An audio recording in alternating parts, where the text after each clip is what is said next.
বিদেশে গিয়ে কিভাবে ইংরেজিতে কথা বলবেন সিরিজের দ্বিতীয় ভিডিও। আজকে একটি গুরুত্বপূর্ণ টপিক নিয়ে আপনাদের সামনে হাজির হয়েছি। বাংলাদেশ থেকে অনেক মানুষ দেশের বাইরে চিকিৎসার জন্য যেয়ে থাকেন, সেখানে গিয়ে ডক্টরের সাথে ইংরেজি কথা বলতে হয়, অথবা ডক্টর ছাড়াও স্টাফ, নার্স বা স্টাফদের সাথে ইংরেজিতে কথোপকথন করতে হয়।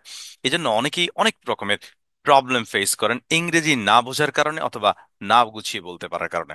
এমন একটি চমৎকার সমাধান আজকের এই ভিডিওতে আমরা চেষ্টা করব একটা স্যাম্পল মডেল তৈরি করতে, যেন আপনি যখন যদি প্রয়োজন হয় কখনো বিদেশের মাটিতে এই ধরনের কথোপকথনে আপনি যেন চালিয়ে নিতে পারেন। এবং আশা করছি আপনারা শেষ পর্যন্ত ভিডিওটা দেখবেন। আপনারা যারা নতুন আমার ভিডিও দেখছেন, don't forget to subscribe to my channel. আর বরাবর মতো আমি বলতে চাই, আমার সাথে যদি ফ্রি ক্লাস করতে চান, আমার একটা অ্যাপ আছে। প্লে স্টোরে যান, ম্যাজিক স্পোকেন সার্চ করবেন, টিয়া পাখির লোগো সম্বলিত একটি অ্যাপ পাবেন, ডাউনলোড করবেন। ফ্রি অ্যাকাউন্ট করলেই আপনি আমার সাথে শুক্রবার রাত 9টায়, প্রতি শুক্রবার রাত 9টায় যুক্ত হতে পারবেন। এছাড়া আমি অনলাইনে জুম অ্যাপের মাধ্যমে স্পোকেন ইংলিশ করে থাকি, পেইড। সেখানে মাত্র 1550 টাকায় আপনি আমার কোর্সটি করতে পারবেন। চলুন, আলোচনা বা সূচনা গল্প শেষ, এবার মূল ক্লাসে যাওয়া যাক।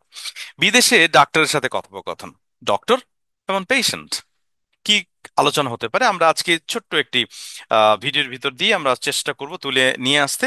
যদিও এটি একটি স্যাম্পল মাত্র, এক একজনের এক এক রকম প্রবলেম নিয়ে আমরা যেয়ে থাকি, তাই চেষ্টা করবেন আপনাদের শুরুটা শেষটা বা যেগুলো কমন আলোচনা হতে পারে সেগুলো আমরা যেন এখান থেকে নিতে পারি। চলুন, প্রথম কথা হচ্ছে, আপনি এজ এ ডক্টর গিয়ে ডাক্তারের কাছে গেলেন, গিয়ে আপনি বলছেন শুভ সকাল ডক্টর। এটা আমরা সবাই জানি। খুব সিম্পলি বলি, গুড মর্নিং। আমরা এই আহ, মানে ভদ্রতা তো অবশ্যই করব। Good morning doctor. সাধারণত দেশের বাইরে এভাবেই আমরা করে থাকি, গুড মর্নিং ডক্টর, শুভ সকাল। উনিও আপনাকে বললেন গুড মর্নিং। আমরা এটা কপি করলাম, বলুন আমার সাথে, গুড মর্নিং। উনিও বললেন গুড মর্নিং, রাইট। বসুন। এই বসুন, দয়া করে বসুন, এই কথাটা উনি বলবেন, রাইট। আপনার তেমনটা গুরুত্বপূর্ণ বিষয় না এটা, বাট আপনি শিখে রাখেন। বা হ্যাভ এ সিট, বসুন অর্থ হচ্ছে হ্যাভ এ সিট, বসে পড়ুন বা বসুন, হ্যাভ এ সিট। কি সমস্যা আপনার, উনি আপনাকে জিজ্ঞেস করবে কি সমস্যা আপনার, হোয়াটস ইউর প্রবলেম, রাইট। খুব সহজ ইংলিশ দিয়ে আমরা বোঝার চেষ্টা করছি, হোয়াটস ইউর প্রবলেম। এখানে উনি অনেকভাবে বলতে পারেন, হ্যাঁ, আমি সেটাও বলে দিচ্ছি। যে উনি বলতে, হোয়াটস রং উইথ ইউ। হ্যাঁ, এটাকে আপনারা এইভাবে বলতে পারে যে হোয়াটস রং উইথ ইউ। আমি আরেকটা দিলাম, what's wrong with you. Hmm, what's wrong with you. এই হোয়াটস রং উইথ ইউ অর্থ হচ্ছে যে আপনার কি হয়েছে বা কি সমস্যা, হোয়াটস রং উইথ ইউ। বা can you tell me your problem, right, have you any problem. এটা এটা এইভাবে বলতে পারে যে have you any problem, right, have you any problem. অনেকভাবে এটা বলতে উনি পারেন আপনাকে, হ্যাভ ইউ এনি প্রবলেম। তো মূল বিষয় হচ্ছে যে বসুন, কি সমস্যা আপনার। এখান থেকে এই যে প্রবলেম কথাটা বললেই কিন্তু আমরা বুঝি যে উনি আমাদের কি জানতে চাইছে। রং কথাটা বললেই বুঝি যে আমার কোনো সমস্যার কথা জিজ্ঞেস, অথবা প্রবলেম। মূলত আপনাকে ফোকাস করতে হবে একটা ওয়ার্ড, যে ওয়ার্ডটা পুরো বাক্যটাকে একটা মিনিং এ নিয়ে আসতে পারে, এরকম। হ্যাঁ, আর যদি আপনি এটা জানেন তাহলে তো আলহামদুলিল্লাহ, ভালো। চলেন পরটা যায়। আপনি এবার বলতে চাচ্ছেন, ডাক্তার আমি খুব দুর্বল বোধ করছি, ধরেন আমি একটা প্রবলেম নিয়ে এখানে বলছি যে ডক্টর, আপনি বলছেন ডক্টর, আমি দুর্বল বোধ করছি, চলমান, রাইট। তাহলে এখানে এই এই চলমান কথাটা হচ্ছে আমরা স্বাভাবিকভাবে এটা আইএনজি দিয়ে করে থাকি, কিন্তু এক্ষেত্রে ফিল করার ক্ষেত্রে আমরা চলমানটাকেও আই ফিল করব। মানে আমি অনুভব করছি, আই ফিল। ফিল এমন একটি ভার্ব, এটির সাথে আইএনজিটা সাধারণত খুব কম হয়। আই ফিলটাই আপনি এখনো ফিল করছেন এবং প্রকাশ করা হয়, যেটাকে স্ট্যাটিক ভার্ব বলা হয়। তো আই ফিল উইক, আমি দুর্বল অনুভব করছি বা করি। এবং আর, আমার এই যে আর মানে এন্ড বা এবং, আমার পেটে অনুভব করি ব্যথা অনুভব করি বলছেন। And feel pain in my stomach. Doctor বলছে, ডক্টর আই ফিল উইক, আমি খুব দুর্বল অনুভব করি, and I feel pain in my stomach. আপনি এটা দুইভাবে বলতে পারেন যে I feel weak and I feel pain, দুইভাবে বলা যেতে পারে, যেহেতু একই সাবজেক্ট, যেহেতু একই, সরি, মানে এক এক ব্যক্তিরই, তাই এখানে আপনার এই আইটা না দিলেও চলবে। আন্ডারস্টুড, মনে হয় বুঝতে পেরেছেন। চলুন আমরা আরেকটু সামনে যাই। আশা করছি, যেহেতু এটি সাধারণ কথোপকথন, আমি তেমন ডিটেলস যাচ্ছি না। পেট কি সবসময় ব্যথা করে, ডক্টর আপনি জিজ্ঞেস করছে যে ব্যথাটা কি সবসময়, মানে পেট কি সবসময় ব্যথা করে, বা আপনাকে বলছে সবসময় ব্যথা করে, এরকম কিছু একটা বলতে চাচ্ছে উনি, হ্যাঁ, রাইট। তাহলে পেট, রাইট, ডাজ ইট হার্ট, অথবা do you have pain all time, অথবা does it happen all time, অথবা does it pain all time. অনেকভাবে কথাটা ডক্টর বলতে পারে, তা আমরা ডাজ ইট দিলাম। আহ, অথবা ডাজ ইয়োর স্টোমাক পেইন, সহজ কথা, কার পেট ব্যথা। হুম। বা ডাজ ইয়োর বেলি, বেলিও বলতে পারে। হ্যাঁ, বেলিও বলতে পারে, অথবা স্টোমাকও বলতে পারে। হ্যাঁ, স্টোমাক। হ্যাঁ, does your stomach pain all time বা all day long, right? All time, does your stomach pain all time, এটা বলতে পারে। এই অনেকভাবে এটা বলতে পারে। আমরা জাস্ট একটু স্যাম্পল চেষ্টা করছি যে এই কথাগুলো কি হতে পারে, কারণ এই ওয়ার্ডগুলো আপনার হয়তো জানা থাকলে আপনি অন্তত বুঝবেন, রাইট? রাইট। হ্যাঁ, সব সময় আমার পেটে ডান দিকে ব্যথা করে, বা বাম দিকে, যেটাই বলেন। আপনি হয়তো ডান বলছেন, ইয়েস বলছেন, হ্যাঁ। সব সময়, অল টাইম, এই অল টাইমটা আপনি শেষে দিতে পারেন, প্রথমও দিতে পারেন। তাহলে আমার পেটে ডান দিকে ব্যথা করে, তাহলে মাই স্টোমাক বা মাই বেলি। হুম। অথবা আই হ্যাভ, অনেকভাবে কথাটা বলা যেতে পারে যে আমার পেটের ডান দিকে, তাহলে I have a pain at in the right side of my stomach, অথবা in my অ্যাবডোমেন, যেটাকে বলে অ্যাবডোমেন, হ্যাঁ, তলপেটটাকে আমরা অ্যাবডোমেন বলি, ডান সাইডে যেটা, সেটা হতে পারে। চলেন তাহলে, yes I have a pain, sorry একটু ভুল হলো, I have pain in the right side of my abdomen, domain, abdomen, right? Yes, I have pain in the right side of my abdomen. আমার ডান পাতে, সরি, ডান পেটের ডান দিকে, পেটের ডান সাইডে আমার ব্যথা হয়। অথবা আই হ্যাভ, আপনি উত্তরে বলছেন, yes I have pain at the right side of my in the right side of my, হ্যাঁ, অ্যাবডোমেন। অথবা আই হ্যাভ পেইন হিয়ার, আপনি হাত দিয়ে দেখাই বলছেন, রাইট? আই পেইন, পেইন, অন্তত বুঝাইতে হবে। আপনি যেভাবে পারেন। আচ্ছা, আপনার কি বমি হয়? উনি প্রশ্ন করবে, আপনাকে প্রশ্ন করছে, ধরেন এটা প্রশ্ন করলে বুঝতে হবে না আপনাকে। হ্যাঁ, ডু ইউ হ্যাভ ভমিটিং, আপনার কি বমি হয়? Do you have vomiting, do you have vomiting. এটাকে আপনি মানে উনি আপনাকে আলাদাভাবে জিজ্ঞেস করতে পারে যে do you feel like vomiting, আপনার কি মানে ভমিটিং ভমিটিং, বমি বমি ভাব আসতেছে? অথবা যে তার অনেক ইংলিশ, কি বলে ডক্টরি ভাষায় কি নেউশিয়া নাকি একটা বলে, ওটা ডক্টরদের একটা ইংলিশ, নৌশা নাকি একটা ইংলিশ ওয়ার্ড আছে। ভমিটিংটা আমরা সবাই বুঝি। So do you have vomiting, এটাই বলতে পারে, do you have vomiting, right? ওর এটা যদি অতীত জিজ্ঞেস করে যে আপনি আগে বমি করছেন কিনা, ডিড ইউ হ্যাভ ভমিটিং, এটা ডিড বললে মানে আজকে, মানে আগে দিন আপনি ভমিটিং করছেন কিনা বা কিছুক্ষণ আগে করছেন কিনা এটা প্রকাশ করে। So do you have vomiting, আপনি বলছেন হ্যাঁ প্রায় খাবারের পর হয়, ইয়েস। আপনি বলছেন হ্যাঁ, ইয়েস, ইয়েস, তাহলেই হয়। তাহলে বলছেন প্রায় খাবারের পর, হ্যাঁ, ভেরি অফেন, ভেরি অফেন, অথবা শুধু ওফেন দিলেই হবে, বা সরি ওফেন। ভেরি অফেন দিলে মানে খুব বেশি বোঝাচ্ছেন, হ্যাঁ। আচ্ছা, যদি ভেরি অফেন না দেন, তাহলে ওফেন। ওফেন খাবারের পরে হয়, often after eating food, often after eating food. আপনি সহজ করে বলছেন যে হ্যাঁ খাবারের পরেই হয়, ওফেন আফটার ইটিং ফুড। আপনি কি মদ পান করেন উনি জিজ্ঞেস করছে, আপনার সম্বন্ধে জানে না উনি। So do you drink alcohol, do you drink alcohol, উনি প্রশ্ন করছে আপনাকে। এই অ্যালকোহল বানানটা ভুল হলো কেন, সরি, অ্যালকোহল, হ্যাঁ। ডু ইউ হ্যাভ অ্যালকোহল বা ডু ইউ ড্রিঙ্ক অ্যালকোহল, এখানে ডু ইউ হ্যাভ, হ্যাভও হতে পারে, ডু ইউ হ্যাভ অ্যালকোহলও বলতে পারে, ডু ইউ ড্রিঙ্ক অ্যালকোহলও বলতে পারে। মানে অ্যালকোহল ব্যাপারটা আসলে কিন্তু আপনি বুঝতেছেন যে আপনাকে হয়তো জিজ্ঞেস করছে যে আপনি অ্যালকোহল খান কিনা, হ্যাঁ, পান করেন কিনা। না ডাক্তার, আমি মদ পান করি না। No doctor, no doctor, right, no doctor, আপনি না বলে দিলেন। I don't drink alcohol, right? Alcohol, sorry, alcohol, no I don't drink alcohol, আমি অ্যালকোহল পান করি না। ওনাকে বলে দেন, কারণ যেহেতু পেটের ব্যথা বলছেন ডান সাইডে, উনি অনেক কিছু জিজ্ঞেস করছে আপনাকে এটার কি কি হতে পারে, কারণ কথা দিই, কারণ এরপরে তো টেস্ট দেবে আপনাকে। আপনি কতদিন ধরে এই সমস্যায় ভুগছেন?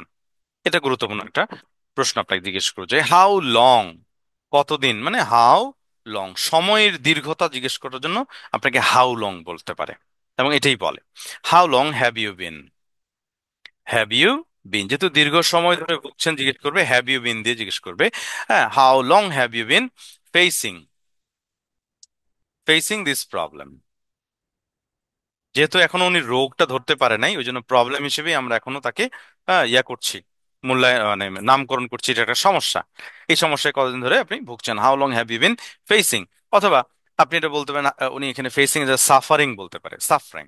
হ্যাঁ, how long have you been suffering, তখন দিতে from, suffering from this problem, আমি একটা অবলিক দিলাম। হুম, সাফারিং ফ্রম, দেখেন। সো আপনি এটাও বলতে পারেন, এটাও বলতে পারেন, বা উনি বলতে পারে আপনাকে, জাস্ট জেনে রাখলেন। প্রায় 6 মাস ধরে, almost, almost 6 months, almost for 6 months. এখানে ফরটা কেন দিলাম? এটা MONTS, right?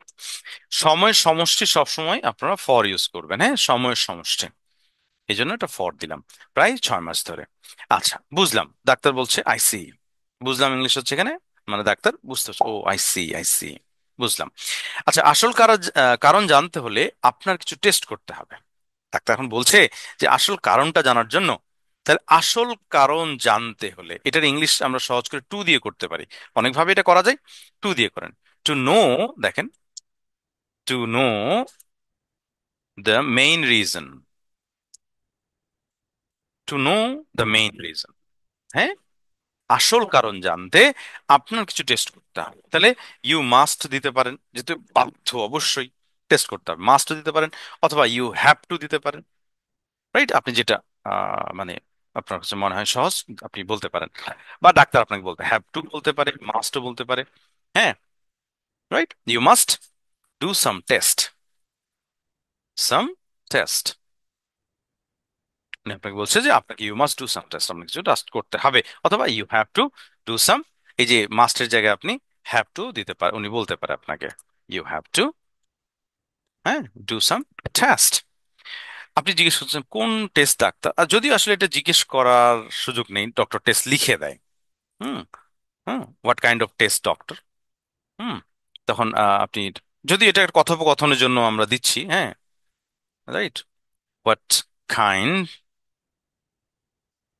Kind of test, what kind of test, কি ধরনের টেস্ট। বলছে রক্ত পরীক্ষা, আলট্রা সাউন্ড, অথবা লিভার ফাংশন টেস্ট, যেটা ব্লাড টেস্ট আমরা, ব্লাড টেস্ট, কমা আলট্রাসাউন্ড, এটা আলট্রা যেটা ওই যে পেটে, আলট্রা, হ্যাঁ, আলট্রাসাউন্ড, অ্যান্ড, টেস্ট বানানটাতে ভুল করছি কেন, অ্যান্ড লিভার ফাংশন টেস্ট, মানে লিভারের যেই ফাংশন গুলো আছে, যেহেতু পেটে ব্যথা, হ্যাঁ, লিভার নিয়ে উনি টেনশন করছে যে লিভারে কোনো ইয়ে আছে কিনা, টেস্ট, এই টেস্টগুলো করতে হবে। ঠিক আছে ডাক্তার, আমি করব। ওকে ডক্টর, আপনি তাকে বলছেন, ওকে ডক্টর, আমি করব, রাইট, আই উইল ডু, ভবিষ্যৎ তাই না, I will do the test, বা আই উইল ডু করলেও হয়ে যাবে, আমি করব। খুব ভালো, রিপোর্ট নিয়ে আবার আসবেন, হ্যাঁ। বলছে বেশ, অল রাইট, গুড, ডক্টর বলতে পারে, যে কোনো ভাবেই বলতে পারে গুড, হ্যাঁ। আচ্ছা, come with the test, come and visit with the test, আসুন এবং ভিজিট করবেন আমাকে টেস্ট সহকারে, রাইট, রিপোর্ট নিয়ে আবার আসবেন, বা কাম ব্যাক, কাম ব্যাক বলবো না, come and visit with the test, আসুন, আসবেন এবং ভিজিট করবেন টেস্ট দিয়ে। টেস্ট রিপোর্ট পাওয়ার পর কি আলোচনা হতে পারে, আমরা চলো এটাও একটু জেনে নিই।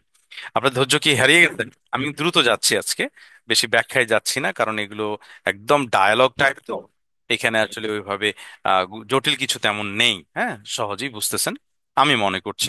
যদি বুঝতে অসুবিধা হলে লিখবেন, আমি এটা পরবর্তীতে আরো সহজ করে দিয়ে দিব, অথবা হোয়াটসঅ্যাপে আপনি ক্লিয়ার করে দেবো।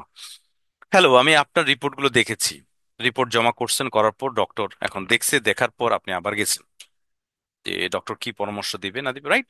তো বলছেন ডক্টর, যখন ঢুকলেন বলছে ডক্টর যে হ্যালো, হ্যাঁ আমি আপনার এই রিপোর্টগুলো দেখেছি। তাহলে আমি দেখেছি, আই হ্যাভ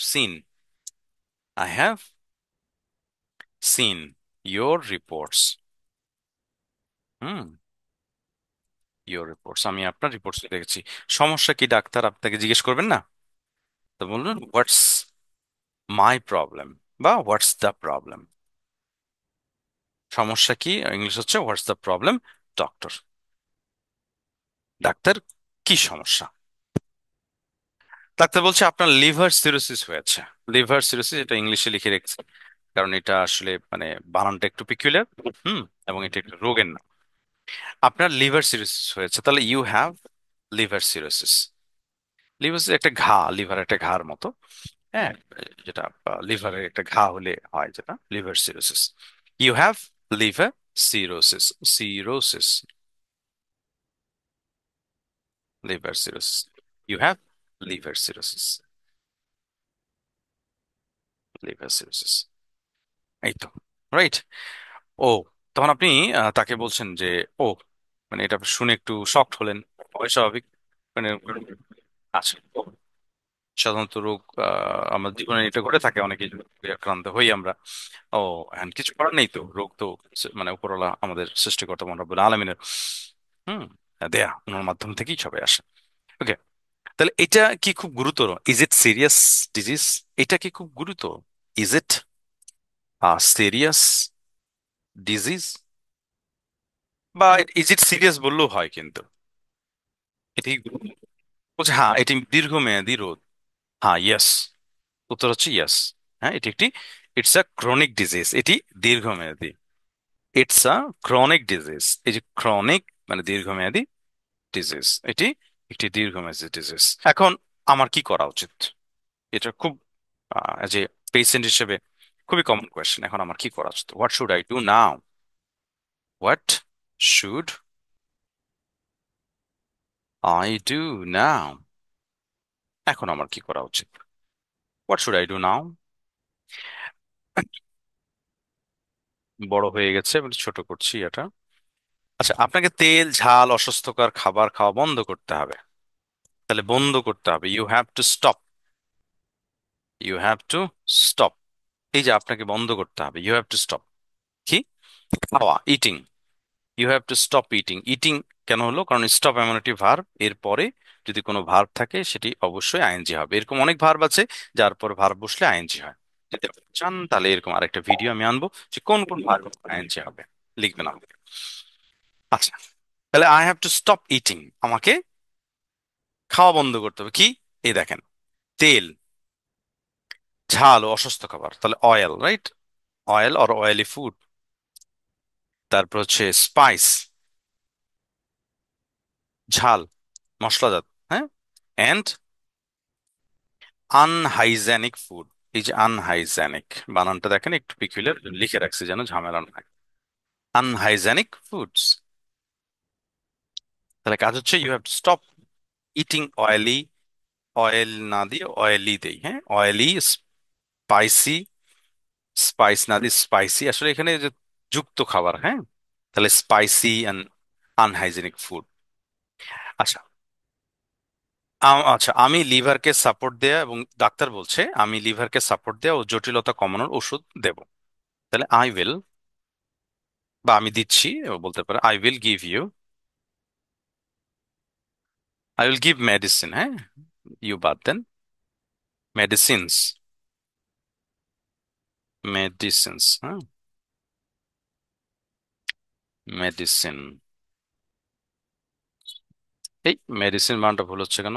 MEDI, হ্যাঁ, medicines. I will give medicines. ডাক্তার বলছে আমাকে কি চেক আপ জন্য আসতে হবে? Will I have to come for check up? বলছে হ্যাঁ, প্রতি মাসে আপনাকে ফলো আপ করতে হবে। Yes, you have to come, আপনাকে আসতে হবে, you have to come for check up. Check up every month, হ্যাঁ, এভরি মান্থ। ধন্যবাদ ডাক্তার, আপনার পরামর্শ আমি কঠোরভাবে মেনে চলবো। Thank you doctor. Thank you doctor. Right. আপনার পরামর্শ আমি কঠোরভাবে মেনে চলবো। Follow I will follow your advice strictly, বা কমপ্লিটলিও বলতে পারেন। স্ট্রিক্টলি, আমি কঠোরভাবে এটা, সরি, STRIC, স্ট্রিক্টলি, হ্যাঁ স্ট্রিক্টলি। ভালো চিন্তা করবেন না, সঠিক যত্ন নিলে আপনি সৌন্দর্য করতে পারবেন। সো গুড, উনি বলছেন গুড। ডোন্ট ওরি, উনি বলছেন ডোন্ট ওরি, চিন্তা করবেন না। ডোন্ট ওরি, সঠিক যত্ন নিলে আপনি ভালো জীবনযাপন করতে পারেন, হ্যাঁ। With proper care, care you can lead a better life. এই ছিল আজকে শেষ অংশ পর্যন্ত। অনেক বড় একটি আমরা কথোপকথন করলাম। আমাদের ধৈর্য এখন পর্যন্ত যারা আমার কাছে আছেন, দেখছেন, আমি কৃতজ্ঞ। এতক্ষণ ধরে আপনারা যে আমার সাথে ধৈর্য ধারণ করে পুরো আলোচনা শুনলেন। যাদের এটা প্রয়োজন আছে অবশ্যই দয়া করে আপনারা বারবার লিখবেন এই বিষয়গুলো, এবং প্র্যাকটিস করবেন ডাক্তার হিসেবে, একজন নিজের প্রশ্নগুলো উত্তর করবেন। ইনশাল্লাহ পরবর্তী চমৎকার আরেকটি টপিক নিয়ে আপনাদের সামনে উপস্থাপন হবো। তখন পর্যন্ত ভালো থাকেন। আল্লাহ হাফেজ। আসসালামু আলাইকুম ওয়া রাহমাতুল্লাহ।